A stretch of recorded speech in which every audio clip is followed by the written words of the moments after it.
ये कहानी है एक छोटे से गांव की जहां मोहन अपनी माँ के साथ रहता था। मोहन की माँ बहुत सालों से बीमार थी और मोहन ही उनका ख्याल रखता था। अपनी माँ की देखभाल करने और अपना खर्च निकालने के लिए मोहन खेतों में अपने दोस्त के साथ काम करता था। एक दिन वे दोनों आपस में बातें करते हैं। मोहन, तुम्हारी माँ की तबीयत कैसी है अभी? दवाई तो बराबर दे रहे हो ना? हाँ भाई, दवाई तो बराबर दे रहा हूँ। बस पैसों की थोड़ी दिक्कत हो रही है। वो तो भगवान का शुक्र है कि तुम्हारे पापा ने मुझे खेती के काम के लिए रख लिया है, वरना पता नहीं क्या होता। हाँ, पर मोहन एक छोटी सी दिक्कत हो गई है मेरे भाई। क्या हुआ? और तुम इतने दुखी क्यों लग रहे हो? बात ऐसी है कि मेरे पापा को शहर में काम मिल गया है और हम कल ही शहर जा रहे हैं। अब खेती का काम भी नहीं रहेगा, इसलिए मैं दुखी हूँ कि अब तुम्हें पैसे कहाँ से मिलेंगे। अरे, इसमें दुखी होने की क्या बात है? तुम उसकी चिंता मत करो, मैं कोई ना कोई काम देख लूंगा। तुम बस आराम से शहर जाओ। मैं कहूँ तो मैं एक आइडिया दे सकता हूँ। अच्छा, ठीक है, बताओ। मैं जब पिछली बार शहर गया था तो मैंने देखा कि वहाँ लोग बर्गर नाम की चीज़ बहुत खाते हैं। तो एक काम कर, तू भी बर्गर बनाना सीख ले और हमारे गांव वालों को भी कुछ नया खिला। क्या पता इससे तेरी किस्मत चमक जाए। हाँ, पर बर्गर, ये तो नाम ही बड़ा अजीब सा है। इसे बनाते कैसे हैं, ये तो ना मुझे पता है और ना ही तू है। बेटा, पर मुझे सब पता है। मैंने भी शहर में काम किया है। मुझे मालूम है कि बर्गर कैसे बनाते हैं। कहो तो मैं तुम्हारी मदद कर दूं? हाँ जरूर काका, इसमें पूछने वाली कौन सी बात है। ठीक है, सुनो। सबसे पहले तुम्हें हरी भरी ताज़ी सब्जियां लानी होंगी। उन सब्जियों को गोल गोल पीस में काट कर रखना होगा और उसमें मसाले डालने होंगे। फिर 2 बन लेने हैं। उसके बाद आलू को उबाल कर उसे टिक्की के आकार में तल लो। फिर उसके बाद उसमें चाउमीन डालकर, ये तो खाने का बड़ा ही अजीब तरीका है काका। और इसके साथ लोग कुछ और नहीं खाते क्या? जैसे हम समोसे के साथ चटनी खाते हैं, वैसा कुछ?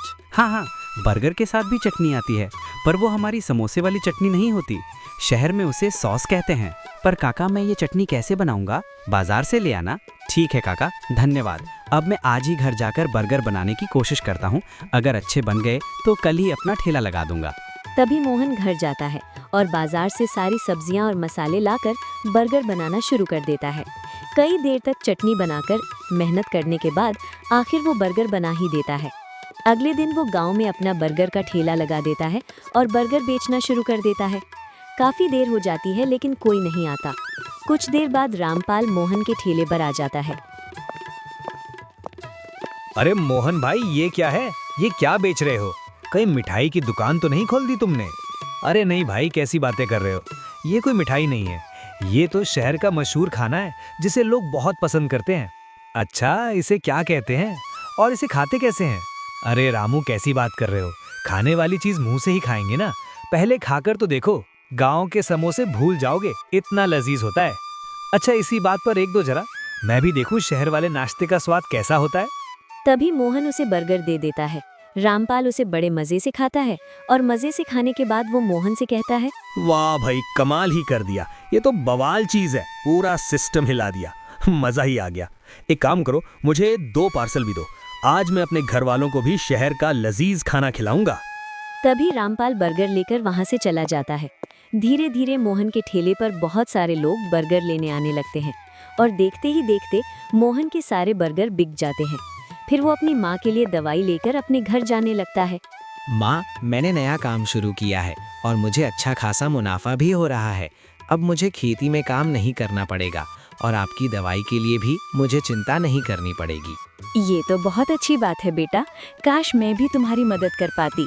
नहीं माँ, कोई बात नहीं, आप बस आराम करो, बाकी मैं देख लूंगा। चलो, अब मैं जाता हूँ, कल बर्गर बनाने के लिए सब्जियाँ लेनी है। तभी मोहन सब्जी लेने निकल जाता है। रास्ते में उसे गांव का एक व्यापारी मिल जाता है। मोहन भाई, कहाँ चले तुम? मैंने सुना है कि तुमने बर्गर का नया धंधा शुरू किया है। हाँ, कल ही शुरू किया है। आज उसी के लिए सब्जियां लेने जा रहा हूँ। अच्छा, मैं तो तुम्हें एक फायदे का सौदा बताने आया था। कैसा सौदा, बताओ। देखो, तुम जो सब्जियां लेते हो उससे बेहतर है कि बाजार में मेरी एक दुकान है, तुम वहां जाकर सीधे रेडीमेड बर्गर क्यों नहीं ले लेते? इससे तुम्हें बर्गर बनाने के लिए जो तेल लगता है, जो सब्जियां लगती हैं, उन सब के पैसे बच जाएंगे। क्या सच में ऐसे भी बर्गर आते हैं? ये तो बड़ा फायदे का सौदा है। इससे मेरा समय भी बचेगा और मुझे ज्यादा मेहनत भी नहीं करनी पड़ेगी। भैया, मुझे 50 रेडीमेड बर्गर दे दो और थोड़ा डिस्काउंट भी देना। मुझे यादव जी ने यहाँ भेजा है। उन्होंने कहा है कि उनका नाम ले लूँ तो थोड़ा डिस्काउंट मिल जाएगा। अच्छा, तुम्हें यादव जी ने भेजा है, फिर तो तुम्हें अच्छा खासा डिस्काउंट दूंगा।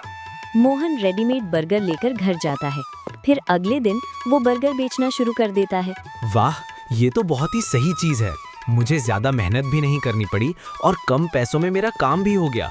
अब बस जल्दी जल्दी कस्टमर आए और मेरे सारे बर्गर बिक जाएं। तभी मोहन के ठेले पर कस्टमर आना शुरू हो जाते हैं।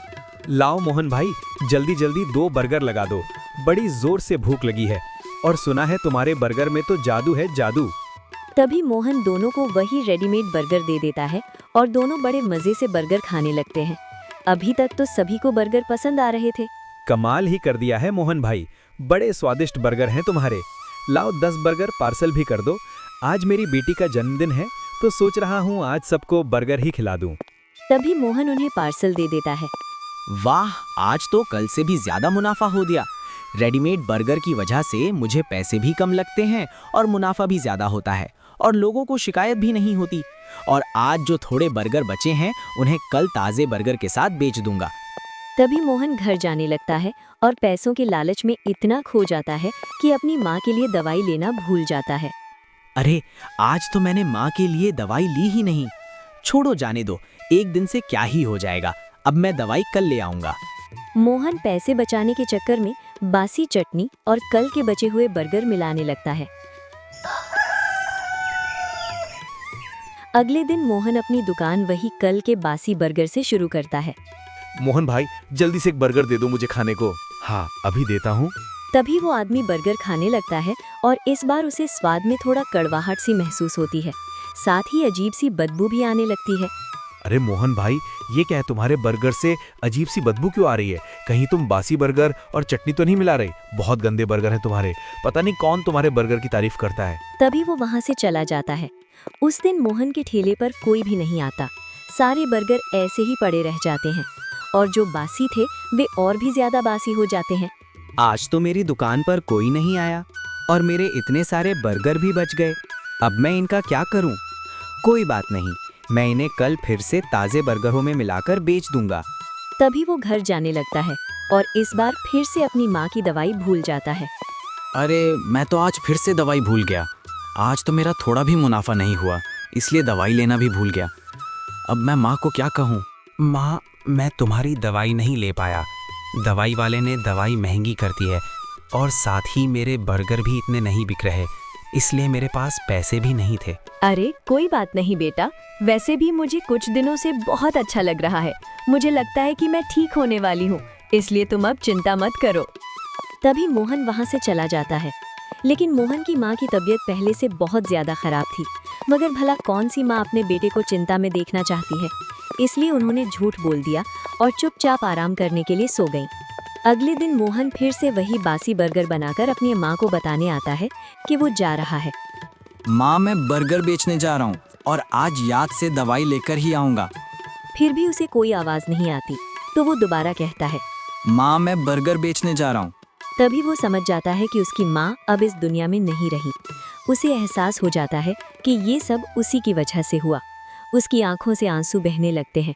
तभी बाहर से एक आवाज आती है, मोहन बाहर आओ, मैं गांव का सरपंच हूँ, मुझे तुमसे मिलना है। मोहन बाहर जाता है तो देखता है कि सरपंच के साथ साथ कुछ गांव वाले भी वहाँ खड़े हैं।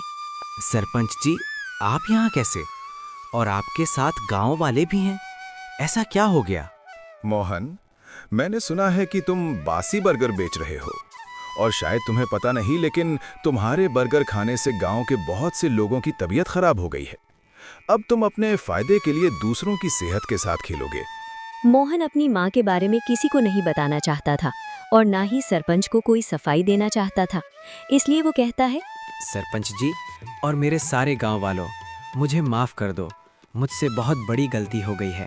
पैसों के लालच में मैं इतना अंधा हो गया था कि मुझे समझ ही नहीं आया मैं क्या कर रहा हूँ। इसी वजह से मैंने आप लोगों का प्यार और बहुत कुछ खो दिया। कृपया मुझे माफ़ कर दो। मोहन, तेरी माफी मांगने से कुछ नहीं होगा, लेकिन फिर भी तूने माफी मांगी है, इसलिए मैं तुझे माफ तो कर देता हूँ। पर आज से और अभी से तुझे गांव छोड़कर जाना होगा। तू यहाँ अब 10 दिन बाद ही आ सकेगा। तब तक ना तू यहाँ कुछ बेच सकता है और ना ही कोई तुझे काम देगा। इसलिए तू कहीं और जाकर कोई काम देख ले। 10 दिन बाद वापस आ जाना। मोहन इतना दुखी था कि वो कुछ भी कहना नहीं चाहता था। बस वो एक ही बात कहता है। ठीक है सरपंच जी। माँ, मुझे माफ़ कर दो। मुझसे बहुत बड़ी गलती हो गई है और अब मैं उसी गलती की सज़ा भुगत रहा हूँ। ना मेरे पास पैसे हैं, ना अब कोई सहारा है। काश माँ, आज तुम मेरे पास होती तो मुझे सहारा भी मिलता और मदद के लिए तुम भी होती। मोहन घर छोड़कर 10 दिनों के लिए चला जाता है। उसे खुद भी नहीं पता होता कि वो कहाँ जाएगा। तभी एक अजीब सा चमत्कार होता है। मोहन की माँ, जो मर चुकी थी, आत्मा के रूप में मोहन के घर में दिखाई देती है। बेटा, जीते जी तो मैं कभी तेरी मदद नहीं कर पाई, ना ही तुझे सही रास्ता दिखा पाई, लेकिन अब मरने के बाद इसी आत्मा के रूप में मैं तेरी मदद करूंगी। और रही बात सही रास्ते की, तो वो तो तू सीख ही चुका है। तभी मोहन की माँ सरपंच के पास जाती है। गांव में किसी को भी ये पता नहीं होता कि मोहन की माँ मर चुकी है, इसलिए कोई ये समझ नहीं पाता कि ये मोहन की असली माँ बल्कि उसकी आत्मा है। माँ जी, आप कौन हैं और आप मुझसे मिलने क्यों आई हैं? बेटा, मैं मोहन की माँ हूँ। तुमने उसे 10 दिन गांव में ना आने की सज़ा दी है, इसलिए उसकी जगह मैं यहाँ आई हूँ। क्या तुम मुझे मोहन की जगह बर्गर बेचने दोगे? मैं वादा करती हूँ कि मेरे बर्गर एकदम ताज़े होंगे, बिना किसी मिलावट के। अरे माँ जी, आप कैसी बात कर रही हैं? आप तो मुझसे बड़ी हैं, इसमें आप मुझसे क्यों पूछ रही हैं?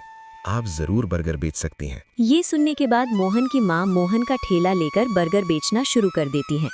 तभी वहाँ पहला कस्टमर आता है और कहता है, माँ जी, आप कौन हैं और आप मोहन के ठेले पर बर्गर क्यों बेच रही हैं?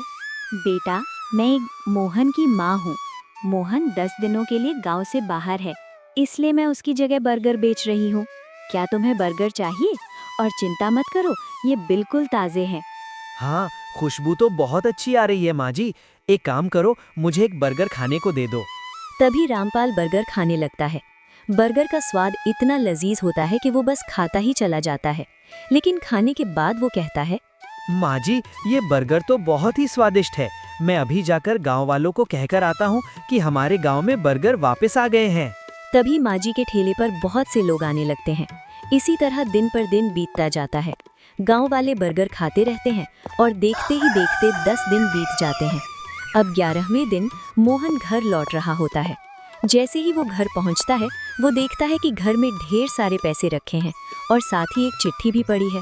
मोहन चिट्ठी पढ़ता है और उसमें ये लिखा होता है, बेटा, मैं हमेशा तेरे साथ ही हूँ। ये मेरी थोड़ी सी कमाई है जो मैंने तेरे लिए रखी है। मुझे पता था कि जब तू 10 दिन बाद आएगा तो तेरे पास कुछ नहीं होगा, और जाते जाते तूने ही तो मुझसे मदद मांगी थी, इसलिए ये सब तेरे लिए है। अब एक अच्छा सा काम शुरू करना और उसे ईमानदारी से करना। ये सब पढ़कर मोहन की आंखों से आंसू आने लगते हैं और वो रोने लगता है। फिर अगले दिन वो बड़ी मेहनत और ईमानदारी के साथ दोबारा बर्गर बेचना शुरू कर देता है।